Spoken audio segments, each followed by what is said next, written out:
खूप प्रेक्षकांनी विचारले की अमृतधारा पोटातून घेऊ का? तर अमृतधारा जे औषध आहे तीक्ष्ण आहे, उष्ण आहे.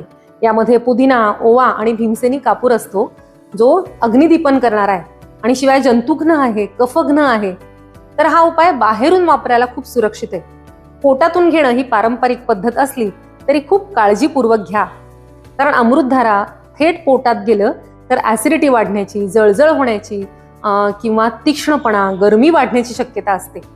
जर तुम्हाला उलटी, पोटात दुखणं, प्रवाहिका किंवा मळमळ, थंडी वाजणं अशी तीव्र लक्षणं असतील तर 2 थेंब 1 चमचा मध किंवा 1 चमचा साखरेवर टाकून 1 कप गरम पाण्यात टाकून घेऊ शकता, पण रोज रोज नको.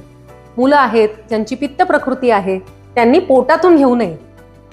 याशिवाय त्याचा आणखी एक वापर म्हणजे पोटदुखीमध्ये तुम्ही नाभीभोवती लावू शकता. जेव्हा सर्दी असेल तेव्हा छातीवर किंवा घशावर लावू शकता. म्हणून पोटातून देण्यापेक्षा आधी बाह्य वापर करून पहा आणि सुरक्षितपणे वापरा.